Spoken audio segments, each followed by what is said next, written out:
اس channel کے ذریعے پیش کیے جانے والے مختلف دینی پروگراموں سے فائدہ اٹھانے کے لیے ہمارے اس چینل کو آپ خود بھی سبسکرائب کر لیں اور نئی ویڈیوز کے نوٹیفیکیشن کے لیے بیل آئیکن کو پریس کر لیں اور ساتھ ساتھ دوسروں کو شیئر کر کے ثواب جاریہ حاصل کریں۔ فلا هادي له نشهد أن لا إله إلا الله وحده لا شريك له نشهد أن سيدنا ونبينا وحبيبنا وشفيعنا وسندنا وقدوتنا ومولانا محمدا عبده ورسوله صلى الله تبارك وتعالى عليه وعلى آله وأصحابه وذرياته وأهل بيته وبارك وسلم تسليما كثيرا كثيرا. أما بعد فقد قال الله سبحانه وتعالى: أعوذ بالله من الشيطان الرجيم بسم الله الرحمن الرحيم. ومن آياته أن خلق لكم من أنفسكم أزواجا لتسكنوا إليها وجعل بينكم مودة ورحمة إن في ذلك لآيات لقوم يتفكرون. صدق الله العظيم. فقال رسول الله صلى الله عليه وسلم: الدنيا كلها متاع وخير متاع الدنيا المرأة الصالحة كما قال عليه الصلاة والسلام. محترم بزرگوں، عزیز بھائیوں،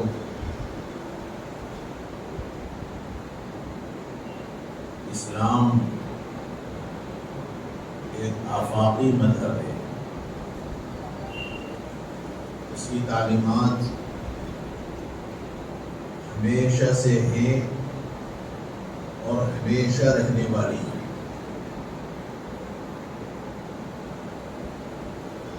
اسلامی تعلیمات کو اللہ رب العزت نے حتمی طور پر انتخاب فرمایا ہے، متعین فرمایا ہے، اور اس کے مقابلے میں جتنے دین ہیں ان سارے دینوں کو اللہ نے منسوخ کر دیا، بلکہ یہ اعلان کر دیا گیا کہ اسلام کے علاوہ کوئی اور دین آدمی اختیار کرے گا بھی تو اس دین کو رد کر دیا جائے گا، کالعدم کر دیا جائے گا، اس کا کوئی اعتبار نہیں ہوگا. اور اتنا ہی نہیں، اگر کوئی ضد میں، عناد میں، تکبر میں اسلام کے علاوہ کوئی اور دین کو اختیار کر بھی لے گا، آخرت میں ایسے آدمی کا کوئی اعتبار نہیں، وہ سراسر گھاٹے اور نقصان میں ہو. ومن يبتغ غير الإسلام دينا فلن يقبل منه وهو في الآخرة من الخاسرين. اللہ تعالیٰ نے فرمایا کہ اسلام کے علاوہ اگر کوئی اور دین آدمی اختیار کرے گا اس کے دین کو ہرگز قبول نہیں کیا جائے گا، اور آخرت میں وہ گھاٹے والوں میں سے، نقصان اٹھانے والے لوگوں میں سے ہو. اس لیے اسلام کی جو تعلیمات ہیں وہ ابدی ہیں، ہمیشہ رہنے والی ہیں، اور جو آدمی اسلامی تعلیمات پر چلتا ہے وہ کامیاب ہے، اور جو آدمی اسلامی تعلیمات کے خلاف جائے گا وہ سراسر نقصان اٹھائے گا، گھاٹے میں رہے گا. اللہ تعالیٰ نے انسانی زندگی کو تقسیم فرمایا ہے مختلف کاموں کے اعتبار سے. مرد کی ذمہ داری اللہ نے الگ دی ہے، عورتوں کی ذمہ داری اللہ نے الگ دی. سرکار دو عالم سیدنا حضرت محمد رسول اللہ صلی اللہ علیہ وآلہ وسلم نے جب اپنی صاحبزادی حضرت فاطمہ الزہرا رضی اللہ عنہا کا نکاح فرمایا، نکاح کی رات میں جب حضور نے حضرت فاطمہ کو حضرت علی کے پاس چھوڑا روایات میں آتا ہے کہ اللہ کے نبی صلی اللہ علیہ وسلم اس طرح درمیان میں بیٹھے کہ حضرت علی ایک طرف، حضرت فاطمہ ایک طرف،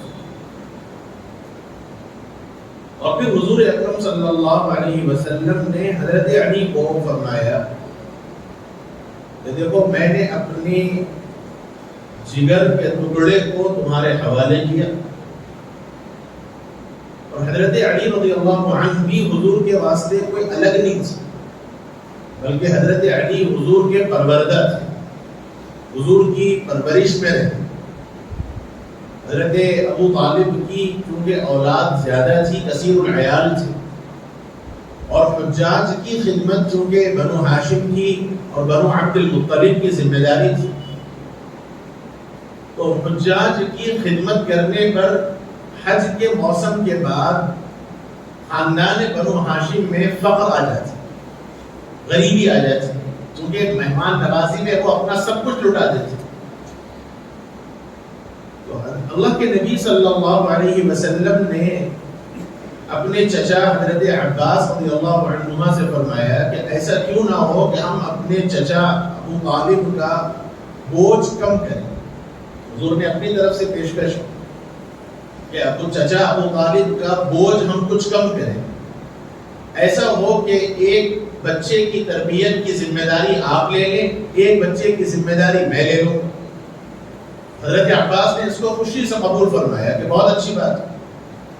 حضرت جعفر رضی اللہ عنہ کی ذمہ داری حضرت عباس نے اپنے سر لی، اور حضرت علی رضی اللہ عنہ کی ذمہ داری حضور نے اپنے سر لی۔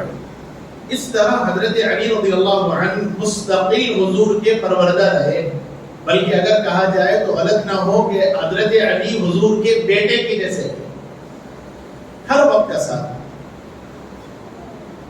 تو جب تقسیم فرمایا، جب نکاح ہوا، تو اللہ کے نبی صلی اللہ علیہ وسلم دونوں کے درمیان بیٹھ کر یوں فرمایا کہ میں نے اپنے دل کا ٹکڑا تمہارے حوالے کیا، اور فرمایا کہ دیکھو میں اب تمہارے درمیان کاموں کی تقسیم کرتا ہوں۔ پھر حضور نے فرمایا کہ علی آج سے گھر کے باہر کی ذمہ داری تم نبھاؤ گے، اور حضرت فاطمہ رضی اللہ عنہا کو فرمایا کہ بیٹی اپنے گھر کی ذمہ داری آج سے تم ادا کرو۔ لیکن اس کا یہ مطلب نہیں ہے کہ مرد صرف گھر ہی کا کام کرے، باہر ہی کا کام کرے، اور عورت صرف گھر ہی کا کام کرے، یہ مطلب نہیں، بلکہ یہ ذمہ داری ہے، یہ کرنا ہی ہے، اس کے علاوہ کوئی اور چارہ نہیں ہے۔ اس کے برخلاف دوسرے ایک دوسرے کے کام میں تعاون اور مدد ہونا چاہیے۔ حضرت عائشہ صدیقہ رضی اللہ عنہا نے حضور اکرم صلی اللہ علیہ وسلم کے بارے میں فرمایا، کسی نے حضرت عائشہ سے پوچھا کہ حضور کے گھر کے احوال کیسے تھے؟ باہر تو صحابہ دیکھتے تھے کہ حضور کیسے رہتے ہیں، کیسے بولتے ہیں، کیسے عبادت کرتے ہیں، اور کیسے لوگوں کے ساتھ معاملات کرتے ہیں، یہ تو باہر کے حالات ہیں۔ لیکن گھر کے حالات، حضور کا معاملات اپنی اہلیہ کے ساتھ، اپنی ازواج کے ساتھ، اپنے گھر کے اندرونی حالات میں حضور کا معمول کیسا تھا؟ تو کسی نے حضرت عائشہ سے پوچھا کہ اللہ کے نبی کا گھر میں معمول کیسا ہے؟ اللہ کے نبی صلی اللہ علیہ وسلم کی وہ زوجہ مطہرہ نے حضور کا جو تعارف کرایا، فرمایا کہ حضور جب اپنے گھر میں تشریف لاتے تو ہمارے کام میں شریک ہو جاتے۔ حضور اپنے ہاتھ سے کبھی کبھی آٹا گوندتے تھے، حضور اپنی بکریوں کا دودھ خود دوہتے تھے، خود بکریوں کا دودھ نکالتے تھے، چپل اگر ٹوٹ جاتی تو حضور اپنے ہاتھ سے اپنی چپل کی سلائی خود فرماتے۔ اور حضرت عائشہ فرماتی ہے کہ حضور گھر کے اور بھی کام کاج کرتے، اور اس درمیان اگر اذان کی آواز کان میں پڑتی تو اللہ کے نبی ایسے بے خبر ہو جاتے کہ جیسے حضور نے ان چیزوں کو کبھی دیکھا ہی نہیں، سنا ہی نہیں، اور سیدھے نماز کے لیے حضور باہر نکل جاتے۔ ایک طرف نبی کا معمول یہ رہا کہ اپنے گھر والوں کے ساتھ اللہ کے نبی نے یہ طرز زندگی آنے والی امت کو بتلایا کہ آدمی اپنے گھر والوں کے ساتھ یا حسن سلوک کا معاملہ کرے، اور ایک طرف ازواج مطہرات کا مزاج یہ تھا کہ اللہ کے نبی صلی اللہ علیہ وآلہ وسلم کے جب تشریف لانے کا معمول ہوتا، چونکہ اللہ کے نبی کی ازواج مطہرات 9 تھیں حضور کی حیات مبارکہ کے اندر، اور حضور نے ہر بیوی کے درمیان تقسیم کر رکھی ہے، اور یہ اسلامی شریعت کا حکم ہے کہ ایک سے زائد اگر آدمی نکاح کرے تو یہ حکم ہے کہ ہر دو بیویوں کے درمیان عدل و مساوات قائم کرے۔ آج سب سے بڑا مسئلہ یہ ہے کہ بعض لوگ یہ کہتے ضرور ہیں کہ اسلام نے 4 نکاح کی اجازت دی ہے، اس لیے ایک مرد کو یہ اختیار ہے کہ وہ 1 سے زائد نکاح کرے۔ کیجیے، اسلام نے اجازت دی ہے مرد کو کہ وہ 4 نکاح کر سکتا ہے، لیکن اجازت کس شرط کے ساتھ کی ہے یہ شرط عام طور پر ملحوظ نہیں ہوتی۔ اللہ رب العزت فرماتے ہیں کہ اللہ نے تمہیں اجازت دی ہے، اگر تم نکاح کرنا چاہو تو مثنى وثلاث ورباع، 2 کرنا چاہو تو کرو، 3 کرنا چاہو تو کرو، 4 کرنا چاہو تو کرو، لیکن اس کے ساتھ ساتھ فرمایا کہ وَإِنْ خِفْتُمْ أَلَّا تَعْدِلُوا فَوَاحِدَةً أَوْ مَا مَلَكَتْ أَيْمَانُكُمْ، اور اگر یہ ڈر ہو، یہ خوف ہو، یہ احساس ہو، یہ گمان ہو، یہ ظن ہو کہ میں ان بیویوں کے درمیان عدل نہیں کر سکتا، مساوات نہیں کر سکتا، برابری نہیں کر سکتا، تو پھر اسلام نے حکم دیا کہ ایک ہی پر اکتفا کرو۔ وَإِنْ خِفْتُمْ أَلَّا تَعْدِلُوا، اور اگر تم اس بات کا ڈر محسوس کرو کہ تم عدل نہ کر سکو تو فواحدہ، ایک ہی کافی ہے۔ اور فرمایا ذَلِكَ أَدْنَىٰ أَلَّا تَعُولُوا، یہ ایک بیوی پر اکتفا کر لینا، ایک بیوی پر باقی رہنا، 1 سے زائد نکاح کرنے کے مقابلے میں یہ بہتر ہے اس بات سے کہ تم بیویوں کے درمیان عدل نہ کر سکو۔ اللہ کے نبی صلی اللہ علیہ وسلم نے فرمایا کہ کل قیامت کے دن کچھ ہاتھ ایسے ہوں گے، کچھ جسم ایسے ہوں گے جو شل ہو کر آئیں گے، آدھا حصہ مفلوج ہوگا، اور حضور نے فرمایا کہ یہ وہ لوگ ہوں گے جو 2 بیویوں کے درمیان عدل و مساوات نہیں کر پائیں گے۔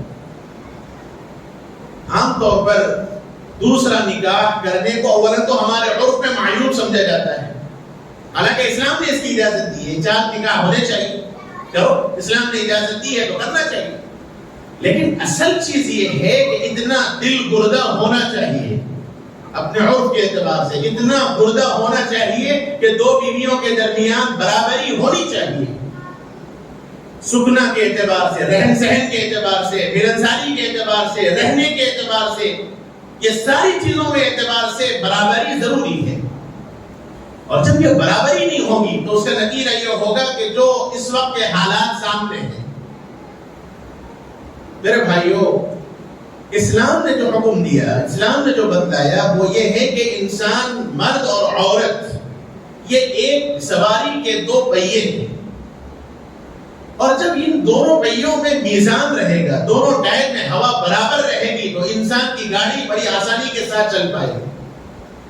گاڑی کی مثال اس لیے میں نے دی کہ ہر آدمی اس کو سمجھ سکتا ہے۔ اگر ایک ٹائر میں ہوا کم ہو اور اگر ہوا بالکل نہ ہو، پنکچر ہو جائے تو گاڑی چل ہی نہیں پائے، اور زبردستی چلانے جائیں گے تو یا تو ٹیوب لیس ٹائر ہوگا تو ٹائر پھٹ جائے گا یا ٹیوب پھٹ جائے گا، یا ہوا اگر کم ہوگی تو بھی منزل مقصود پر انسان کو پہنچنا مشکل ہوگا۔ اور اگر اعتدال کے ساتھ، برابری کے ساتھ، میزان کے ساتھ دونوں ٹائروں میں ہوا برابر ہے تو انسان اپنی سواری پر اپنی مرضی سے جہاں چاہے جا سکتا ہے۔ مرد اور عورت کا جو مزاج ہے، نظام ہے، اللہ تعالیٰ نے ایک گھر کے نظام کو سنبھالنے کے واسطے ان دونوں کو اختیار دیا۔ مرد کا اپنا اختیار، عورت کا اپنا اختیار ہے۔ عورت کو اسلام نے گھر کی ملکہ قرار دیا، اور ملکہ بے اختیار نہیں ہوتی بلکہ ملکہ با اختیار ہوتی ہے، اسے بھی اختیارات ہوتے ہیں، وہ اپنے محل کی ملکہ ہے، محل پر اس کا حکم چلتا ہے۔ یہ اس وقت کی جو سوچ ہے، اس وقت جو حالات ہیں وہ یہ ہے کہ اعتدال میں ہمارا معاملہ نہ ہونے کی وجہ سے افراد و تفریق کے لوگ شکار ہیں۔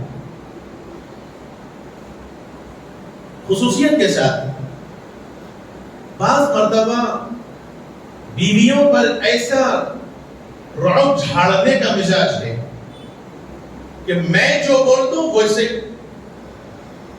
گھر میں مشورہ بھی نہ کرو، گھر میں عورت کو باخبر بھی نہ کرو۔ بعض لوگوں سے یہ باتیں سننے میں آئی ہیں، خود میرے ساتھ معاملہ ہوا وہ میں کہہ رہا ہوں، میں جو بول دیا صاحب، گھر کی عورت عورت ہے، عورت کی کیا مجال ہمارے معاملات میں دخل اندازی کرے۔ ہم نبی سے گویا بڑھ گئے۔ اللہ کے نبی صلی اللہ علیہ وسلم نے بیشتر معاملات میں ازواج مطہرات سے مشورہ کیا، اور حضور نے عورتوں کے مشورے کو قبول فرمایا۔ یہ الگ بات ہے کہ ایک طرف اللہ کے نبی نے عورتوں کی حکومت کو برا سمجھا، جب ملک فارس کی بادشاہ کا انتقال ہوا، کسرا کا، نوشیروان کا، اور اس کی بیٹی بوران کو لوگوں نے اپنا بادشاہ بنایا، تو حضور نے پوچھا کہ کسرا کے انتقال کے بعد لوگوں نے کس کو بادشاہ بنایا؟ تو کہا گیا کہ یا رسول اللہ کسرا کی بیٹی یعنی نوشیروان کی بیٹی کو بادشاہ بنایا۔ تو حضور نے فرمایا کہ وہ قوم کبھی بھی کامیاب نہیں ہو سکتی جس نے عورت کو اپنا ذمہ دار بنا دیا۔ ذمہ داری بند دینا الگ چیز ہے اور مشورہ لینا الگ چیز ہے۔ صلح حدیبیہ کا موقع، اللہ کے نبی صلی اللہ علیہ وسلم صحابہ کے ساتھ عمرے کے ارادے سے نکلے، احرام باندھے ہوئے تھے، 1400 صحابہ تھے، لیکن کفار مکہ نے حضور کو روک دیا۔ حدیبیہ کے مقام پر مکہ المکرمہ سے کچھ میل کے فاصلے پر روک دیا گیا کہ آپ اندر نہیں آ سکتے، عمرہ نہیں کر سکتے، اس سال آپ واپس جائیں۔ صلح صفائی بھی حضور نے پیشکش کی کہ میں صرف عمرے کے ارادے سے آیا ہوں، صرف عمرہ کروں گا، چلا جاؤں گا، ہمارا کوئی اور مقصد نہیں ہے، لیکن ان کو تو شر پھیلانا تھا، شر مقصود تھا۔ صاف کہہ دیا کہ آپ اندر نہیں آ سکتے، اگر ہے تو آئندہ سال آئیے، اگلے سال آپ آ سکتے ہیں، 3 دن رہنے کی اجازت ہوگی شرائط سے۔ اللہ کے نبی نے ان شرائط کو قبول فرمایا، لیکن ایسا دب کر، بظاہر ایسے مرعوب ہو کر حضور نے صلح کیا کہ صحابہ کو برداشت نہیں ہوا، حتیٰ کہ حضرت عمر رضی اللہ عنہ تو جلال میں آتے، حضرت ابوبکر صدیق رضی اللہ عنہ کے پاس آئے اور فرمایا کہ ابوبکر کیا ہم حق پر نہیں؟ تو کہا کیوں نہیں، ضرور حق پر ہے۔ تو فرمایا کہ کیا ہمارا دین سچا دین نہیں؟ کہا بالکل ہے۔ کیا ایک اکیلا خدا صحیح نہیں؟ کیا اللہ کے نبی سچے نبی نہیں؟ کہا بالکل ہے۔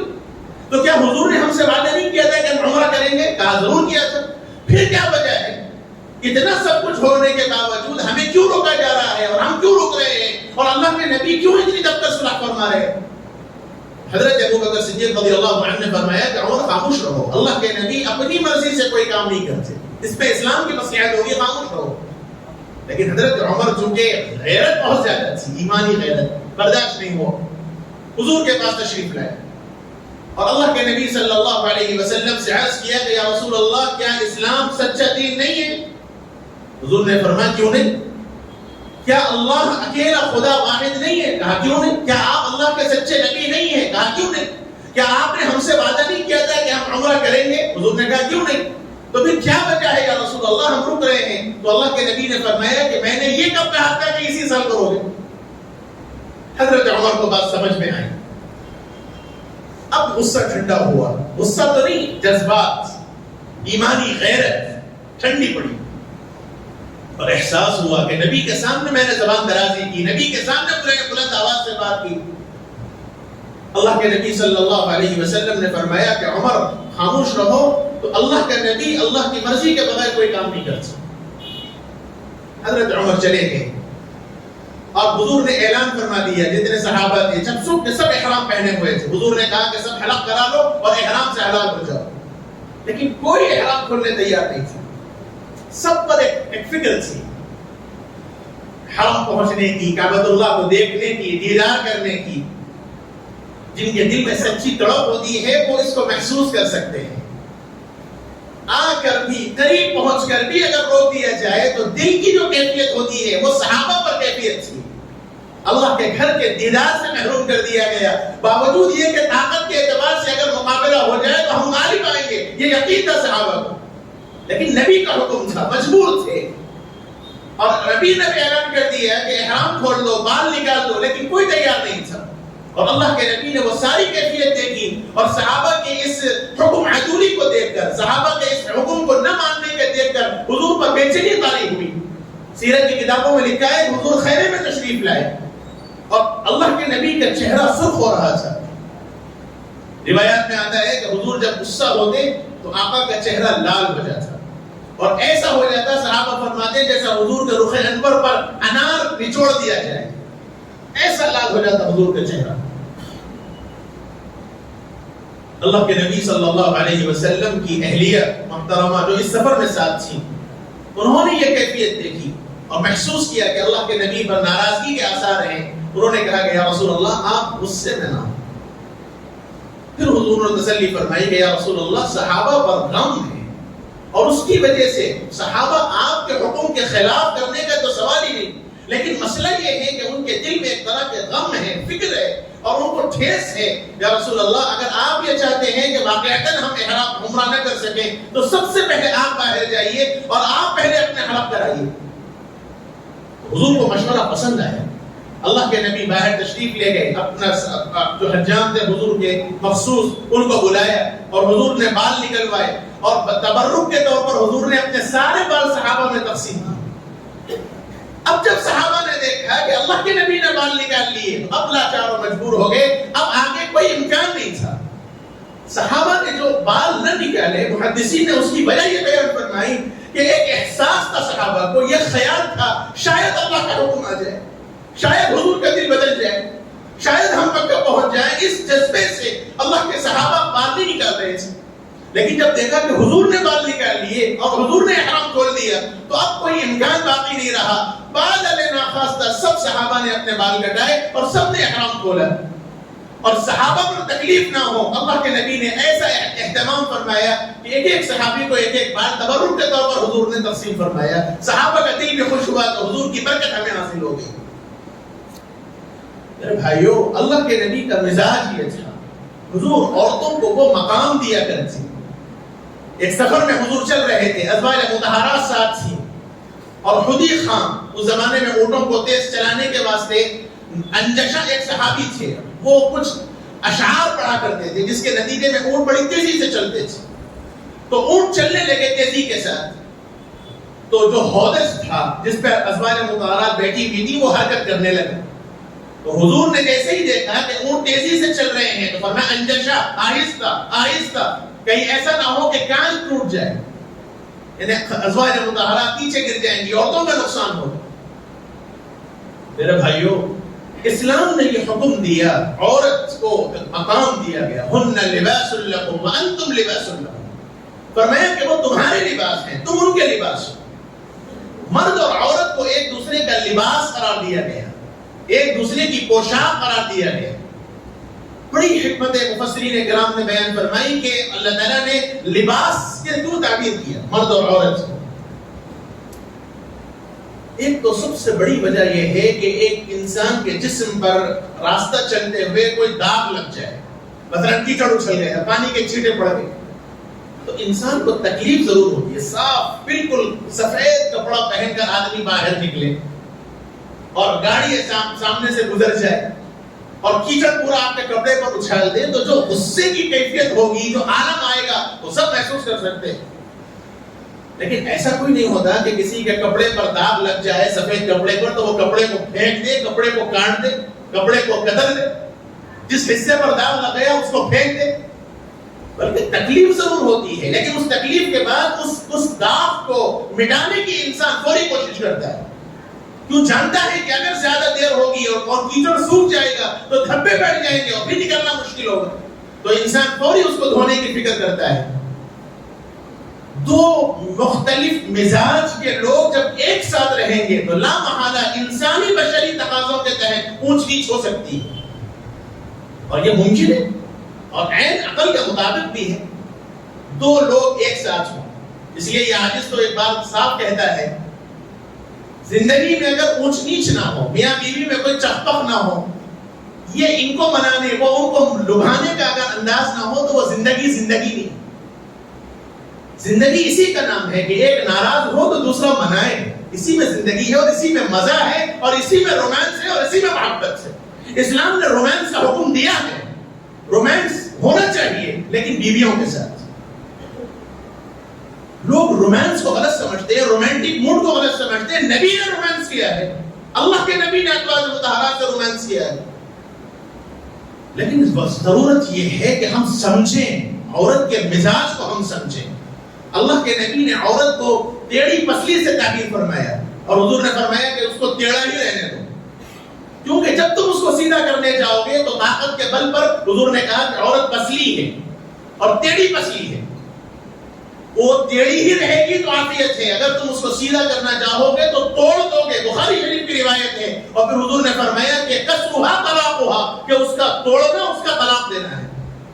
اللہ نے عورت کو ٹیڑھا مزاج بنایا، اللہ نے عورت کو ناقص العقل فرمایا، ہر آدمی یہ چاہتا ہے کہ میری عورت سنجیدہ ہو، میری عورت سمجھدار ہو، میری عورت بالکل عقل کے موافق ہو، تو یہ ممکن نہیں ہے. اور اوپر سے تانے تم بے عقل ہو، پاگل ہو، عقل نہیں ہے. یہ تانے عورتوں کے موافق نہیں، کیونکہ اللہ نے عورت کو ناقص العقل فرمایا.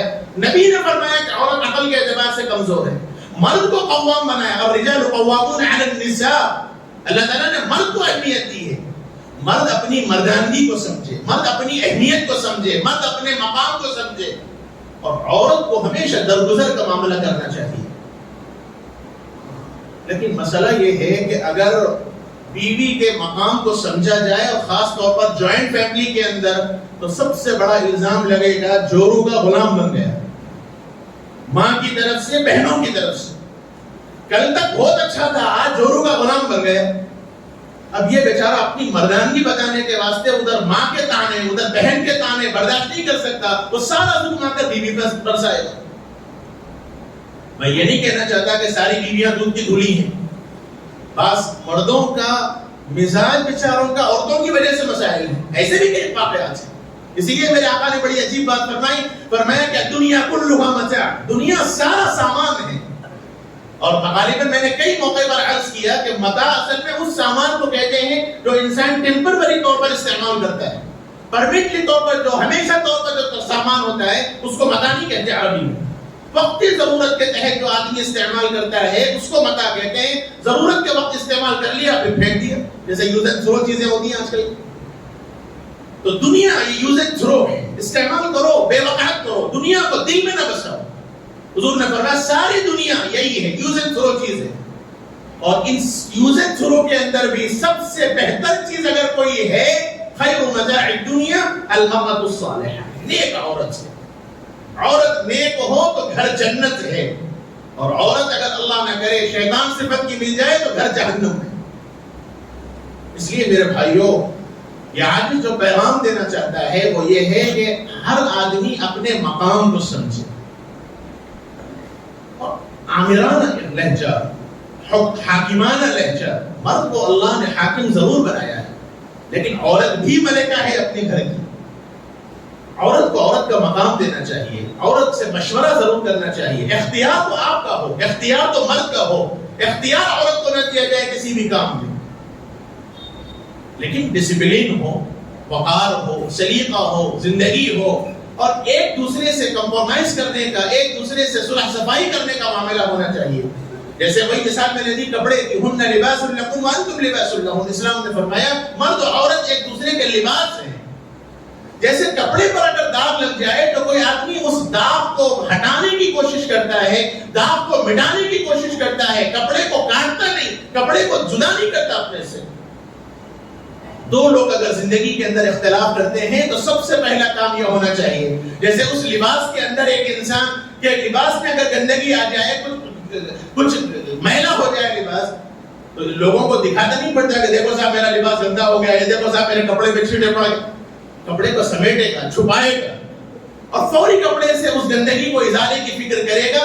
ایسے ہی میاں بیوی کے اندر اگر کوئی اختلاف ہو جائے، اور اختلاف ہونا یقینی ہے، یہ مطلب نہیں ہے کہ وہ اختلاف کو برسر عام لایا جائے، وہ اختلاف کو باہر لایا جائے. یہ حدیث تو یوں کہتا ہے کہ بیڈ روم کی چیزیں بیڈ روم میں طے ہونی چاہیے، بیڈ روم کی چیزوں کو ہال میں نہ لایا جائے، اور ہال کی چیزوں کو ڈرائنگ روم میں نہ لایا جائے، اور ڈرائنگ روم سے آگے باہر نہ لایا جائے. گھر کی چیز گھر کے اندر صلح ہونی چاہیے. اختلاف تو ہوگا اور ضرور ہوگا، زندگیوں کے اندر اختلاف ہوگا. میرے اور آقا اور ازواج مطہرات میں اختلاف ہوا تو میں اور آپ کو، اللہ کے نبی صلی اللہ علیہ وآلہ وسلم نے حضرت عائشہ صدیقہ رضی اللہ عنہا سے فرمایا کہ عائشہ مجھے پتہ چلتا ہے کہ تم مجھ سے جب ناراض ہوتی ہو اور جب تم مجھ سے خوش ہوتی ہو. یعنی میں محسوس کرتا ہوں. کون کہہ رہا؟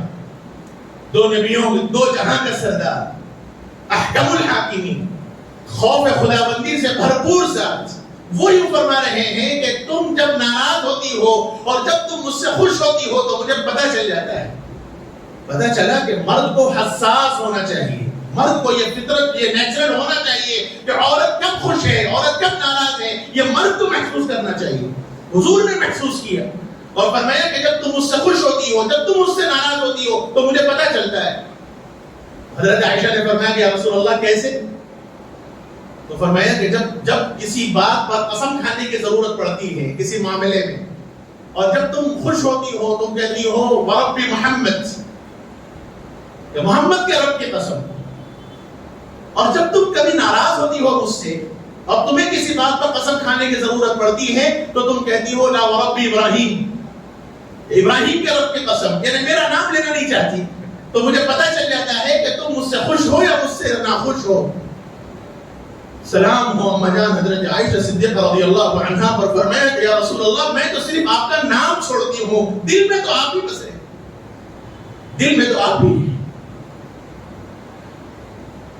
یہ مزاج ہونا چاہیے۔ واقعہ یہ آپ کے سامنے، اللہ کے نبی بھی مرعوب ہو گئے تھے واقعات سے۔ اما جان حضرت عائشہ پر الزام لگایا گیا زنا کا،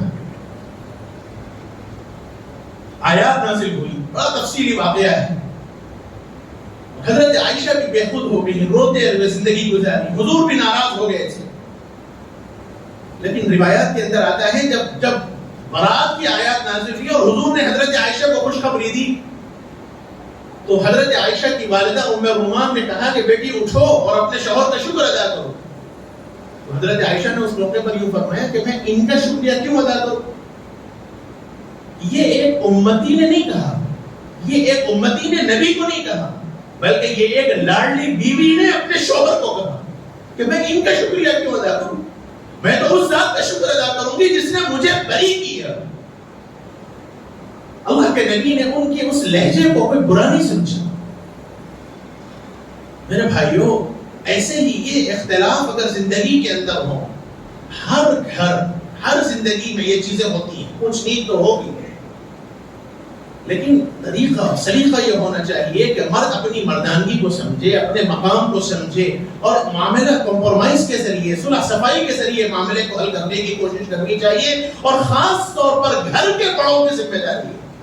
آج سب سے بڑا مسئلہ ہر ایک انا کا شکار ہے، شوہر بھی انا کا شکار، بیوی بھی انا کا شکار۔ میں جتنی خواتین میں بات کرتا ہوں تو میں عورتوں ہی کے مقاصد کو اور عورتوں ہی کی ذمہ داری کو بیان کرتا ہوں، اور مردوں میں ہوں تو اسی لیے میں یہ بات کہہ رہا ہوں۔ میں یہ نہیں کہتا کہ عورتوں کو کوئی بالکل سر پہ بٹھانا چاہیے، ہر ایک کو ان کا مقام دینا چاہیے، ماں کو ماں کا مقام دینا چاہیے، بیوی کو بیوی کا مقام دینا چاہیے، بہن کو بہن کا مقام دینا چاہیے۔ مرد ہر چیز کو عدل کے ساتھ طے کرے، اور بسا اوقات اپنے گھر کی زندگی کو نبھانے کے واسطے، گھر کی زندگی کو بنانے کے واسطے اگر جھکنا پڑے تو بعض مرتبہ ٹوٹنے کے بجائے، توڑنے کے بجائے جوڑنا یہ زیادہ مناسب ہے۔ لیکن اس انا نے ہم کو ہر ایک کو غارت کر کے رکھ دیا، میں اور میں اور میں، یہ اس میں کے لفظ نے ساری دنیا کو غرق کر کے رکھ دیا۔ میاں بیوی میں اختلافات، بیویوں میں اختلافات، شوہروں میں اختلافات، اور اولادوں کی کوئی پرواہ نہیں۔ نتیجہ گھر گھر ٹوٹنے کے اوپر لوگ مل گئے، اور معمولی معمولی باتوں پر جس کو صلح صفائی کے ذریعے معاملہ حل کیا جا سکتا ہے، لیکن محض انا کی وجہ سے طلاق اور خلا والی کیفیت پیدا ہوتی ہے۔ اس سے پہلے میں نے عرض کیا کہ ایک مفتی ہونے کی حیثیت سے میں آپ کے سامنے یہ بات رکھ رہا ہوں کہ لوگ جو مسائل ہمارے پاس لے کے آتے ہیں اپنے مہینے میں، ایک مہینے کے اندر اس وقت 3 4 کیسز آ رہے ہیں طلاق اور خلے۔ طلاق اور خلے کے علاوہ کوئی بات ہی کرنے نہیں چاہتے۔ کمپرومائز ہو سکتا ہے، صلح صفائی ہو سکتی ہے، بات جب بیٹھ کر کی جائے تو معمولی باتیں، کوئی بڑی بات ایسی نہیں، صرف درگزر کرنے کا مسئلہ، ایک دوسرے کو سمجھنے کا مسئلہ، ایک دوسرے کے جذبات کو سمجھنے کا مسئلہ، اس میں ہم لوگ پیدل ہیں۔ اور قرآن نے کہا وَمِنْ آيَاتِهِ أَنْ خَلَقَ لَكُم مِّنْ أَنفُسِكُمْ أَزْوَاجًا لِتَسْكُنُوا إِلَيْهَا۔ اللہ نے بیویوں کو سکون کا ذریعہ قرار دیا، محبت کا ذریعہ قرار دیا، رحمت کا ذریعہ قرار دیا۔ اور میرے بھائیوں، یہ اسی وقت ہو سکتا ہے جب ہم ایک دوسرے کے جذبات کو سمجھیں، ایک دوسرے کے معاملے کو سمجھیں، ایک دوسرے کا احترام کریں، ایک دوسرے کے جذبات کی رعایت کرتے ہوئے ضرورت پڑنے پر اپنے آپ کو تھوڑا دبا لیں اور سامنے والے کو اہمیت دے دیں۔ زندگی انشاءاللہ بڑی محبت کے ساتھ چلے گی۔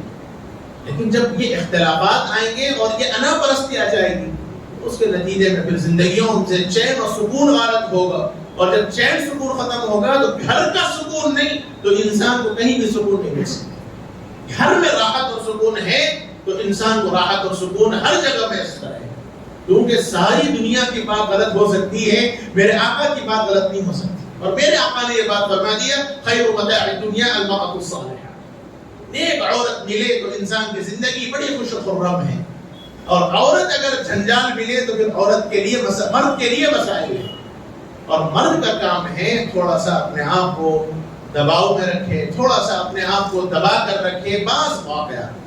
بعض سنجیدہ خاتون ایسی بھی ہوتی ہیں جو اپنی مرضی کو اپنے شوہروں کی مرضی کے آگے قربان کرتی ہیں، یہ شاذ و نادر ہے، ورنہ عمومی اعتبار سے تو عورت چاہتی ہی ہے، عورت نہ چاہے تو کس کے اوپر، وہ اپنے ماں باپ کو چھوڑ کر، بھائی بہن کو چھوڑ کر، اپنے رشتہ داروں کو چھوڑ کر، اپنا گھر بار کو چھوڑ کر صرف ایک لفظ کی اس نے لاج رکھی، قبول ہے جو اس نے کہہ دیا، اس کی لاج اس نے رکھی۔ اور ہمارے اپنے معاشرے کے اندر تو ہماری ماں بڑوں نے ہماری بیٹیوں کو، بہنوں کو یہ سکھایا کہ بیٹا جس گھر میں ڈولی جائے اس گھر سے ڈولا اٹھنا چاہیے، اس کی لاج رکھی ہماری گھر کی عورتوں نے۔ تو ہمارا کام ہے جب اس نے ہمارے لیے اپنا سب کچھ چھوڑ دیا، کبھی ہم تھوڑا تصور کو تھوڑا سنجیدگی سے سوچیں کہ عورت کی جگہ اگر ہم ہوتے اور ہمیں اپنا گھر بار چھوڑ کے عورت کے گھر میں جا کر رہنا پڑتا تو اس وقت سوچتے کہ ہمارے اوپر کیا بیت۔ اس نے اپنا سب کچھ تیگ کر دیا، سب کچھ چھوڑ کے اب وہ آپ کے پاس آ گئی، اور ہم بھی اگر اس کے ساتھ غیروں کا کیسا معاملہ کریں اور اس پر اپنی مرضی تھوپے تو پھر وہ عورت جائے گی تو کہاں جائے گی بیچاری۔ اس لیے میرے بھائیوں، خاص طور پر ایسے احباب سے جن کے ایسے اس قسم کی باتیں ہوتی ہیں گھرانے کے اندر، ان کو تھوڑا سنجیدہ ہونا چاہیے، سمجھنا چاہیے، کسی بڑے کو اپنا بٹھانا چاہیے بیچ میں، بڑوں کو بٹھائیے۔ قرآن نے بھی کہا وَإِن خِفْتُمْ شِقَاقَ بَيْنِهِمَا فَابْعَثُوا حَكَمًا مِّنْ أَهْلِهِ وَحَكَمًا مِّنْ أَهْلِهَا، ان کے بڑوں کو بٹھاؤ، ان کے بڑوں کو بلاؤ، دونوں کو بیٹھک بٹھاؤ، ایک دوسرے کی صلح صفائی کرو۔ جیسے میں نے شروع میں کہا کہ بیڈ روم کی بات بیڈ روم ہی میں ہونی چاہیے، میاں بیوی میں اختلاف ہو تو وہ مسئلے کو گھر میں ہی حل کر لیں، باہر نہ آنے دیں۔ باہر اگر وہ کسی وجہ سے آ گیا تو باہر ہی رہنے دیں، اس کو بھی اور مزید باہر نہ آنے دیں۔ لوگوں تک لے جا کر، حد تو یہ کہ غیروں کے پاس لے جا کر ہم اپنے فیصلے کراتے ہیں، اللہ معاف کرے۔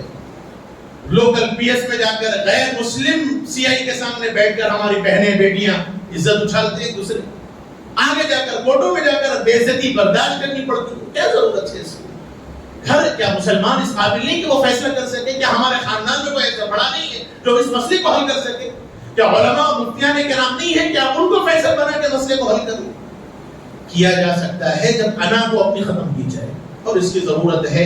اللہ کرے جو باتیں کہی گئی ہیں اس پہ عمل کی توفیق نصیب فرمائے۔ اے اللہ جن حضرات نے دعاؤں کی درخواست کی ہے، مالک ان سب پہ جائز تمناؤں کو پورا فرما، ان کی ضروریات کی تکمیل فرما۔ اے اللہ جو بیمار ہیں ان سب کو شفا کاملہ عاجلہ دائمہ مستمرہ نصیب فرما۔ اے اللہ جو مرحوم ہیں ان کی مغفرت فرما، ان کے درجات کو بلند فرما۔ اے اللہ ہم نے جو مانگا وہ بھی عطا فرما، مانگنے سے جو رہ گیا، مانگنا چاہیے تھا نہیں مانگ سکے، اے اللہ اپنے خاص کرم سے عطا فرما، ہمارے دعاؤں کو اپنے فضل و کرم سے قبول فرما۔ وصلی اللہ تبارک و تعالی علی خیر خلقہ سیدنا و نبینا مولانا محمد وعلی آلہ و صحبہ اجمعین۔